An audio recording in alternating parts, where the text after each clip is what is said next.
Hello everyone, I'm George from Ireland. Welcome back to the channel. I watch with growing alarm the United States military buildup around Venezuela. In case you don't know where it is, it's a South American country with a coastline on the Caribbean Sea. Okay, ruled by Nicolas Maduro. Hugo Chavez died in, was it 2013?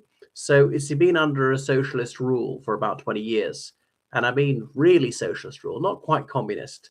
An oil-rich country, it's got the most oil of any South American country, that socialism has managed to rule into the ground. And I'm not a reflexive anti-socialist. I realize that small elements of socialism can sometimes be a good thing. Some public ownership is desirable. Some publicly funded services in healthcare, education, as well as transportation, or as well as the military, judiciary, prisons. I mean, there's really no alternative in many sectors. So, you know, if it's Scandinavian-sized socialism, you want to call it social democracy, or elements you'll find in the Irish Republic, United Kingdom, that can be good. But somehow it's really wrecked Venezuela. Not that it all was sweetness and light beforehand. The capitalism accepts that there's going to be some inequality and maybe thinks it's even desirable up to a point. And there was terrible poverty. So Nicolas Maduro is there, this election rigger who's trying to stifle the free press. Now, he's by no means the most brutal dictator in the world. And I know that he has a few ardent supporters. But now I know the Republican Party of the United States has long been an outspoken foe of the socialist movement in Venezuela. And under George W. Bush, there was even talk that there was going to be a coup d'etat instigated by the Central Intelligence Agency.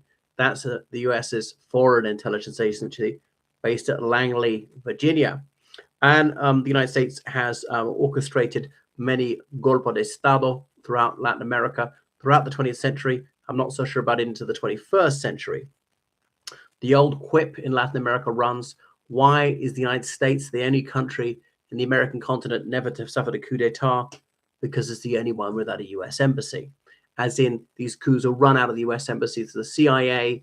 They're under diplomatic cover mostly, and they will be colluding with the cousters, some right-wing elements who want to bring to power a junta which is amenable to the interests of Uncle Sam and the American corporocracy.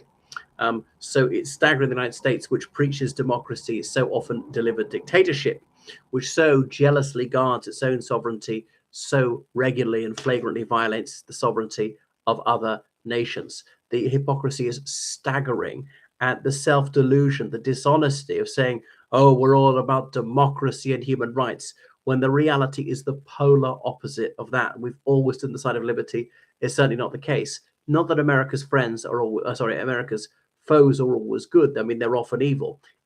Just because one side is bad, it doesn't automatically follow that the other side is good. They can both be bad. I know there's shades of gray, and I know the United States is not the only country to have done this. The United Kingdom has done similar things. All right. So, yeah, so big build up around there. Is it to menace the Maduro regime? Is it to signal support for the opposition? Doesn't look like there's an imminent invasion. So the United States Navy has a carrier group there around the USS Gerald Ford, as in the guy who was president in the mid-1970s, the only president, never been elected president or elected vice president by the Electoral College. He was elected by Congress to fill the vacancy left by Spiro Agnew, resigning in disgrace. So a few warships there, a nuclear submarine, some strike aircraft, long-range bombers, and so forth.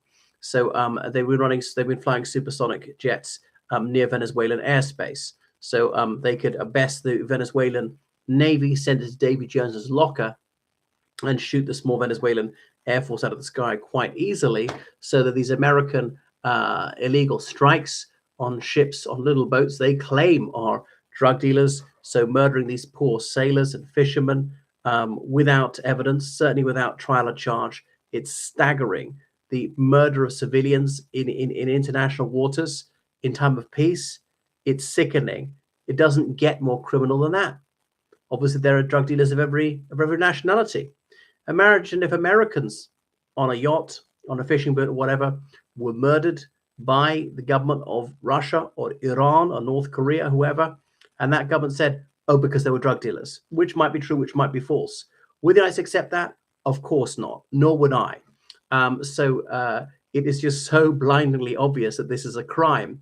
And the surprising little pushback in the United States, even for Trump's opponents in the Democratic Party, wow, because that would be unpatriotic to denounce flagrant crimes by their own criminal president. A man who's been convicted of, was it 24 counts of, was it false accounting in a New York court, who was found by a court to have sexually abused a woman. E. Jean Carroll has been accused of sex crimes by up to 18 women who've gone public with their identities, and they face death threats from Trumpsters out there. Wow. And so is that absolute scumbag, is that monstrous sex offender, this fiend whom a lot of Americans truly admire? Why would you trust a word he says? And is it just to terrorize the civilian population of Venezuela that they're murdering these people at sea? Supposed counter narcotics operation, they could very, very easily stop these boats, arrest these people. The US Navy has got so much mobility, so much firepower, eyes in the sky. There's no other way they could get away, claiming their unlawful competence, well as the United States is acting unlawfully. So coercion is possibly that. So they're perhaps to squeeze the American economy, sorry, the Venezuelan economy, make it scream. So there are plenty of US military assets around there, warships, aircraft, special operations forces, and so on. So there could be a coup coming up. There could be Venezuelans who are Trumpsters who would do this. And the United States military might be directly involved, might be indirectly involved, helping them with targeting, intelligence, furnishing them with weapons or resupply or whatever, evacuation if it all goes wrong, surveillance flights. So rather than do the actual fighting, but they could do that. They've done the sort of thing in Grenada before. So the United States ground forces could come ashore, but I think it unlikely, not in the immediate term, because planning for an amphibious invasion would leave greater. There'll be more evidence of that, of the Marines moving in, troop transports, these landing craft, and so forth. So they haven't had assistance of this direct aid to Venezuelan opposition. But, that government of Venezuela is recognized as legitimate by many. It's not recognized by others.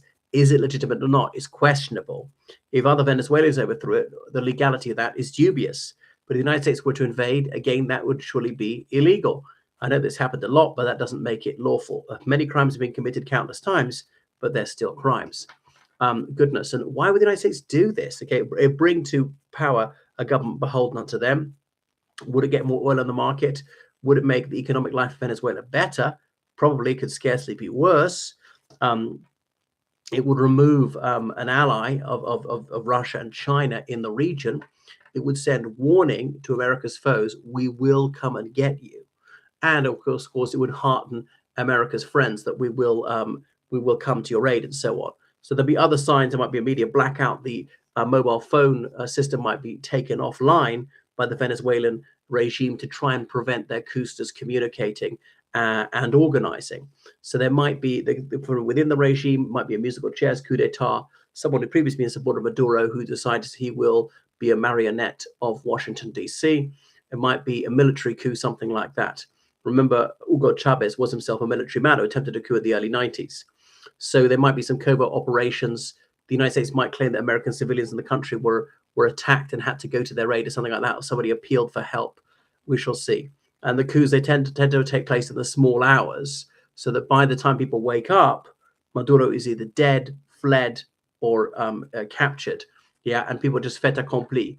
Well, it's gone now. No point being loyal to him. He can't punish you. He's gone, and he can't reward you for saying loyal. No point being. We just accept it. That's it. Move on. It's an accomplished fact. It's already happened. Go forward. Something like that. So do it quickly, decisively, and not giving the government chance to fight back, to organize, or to win over the waverers. Will the United States do it? I mean, I give it like a 50% chance.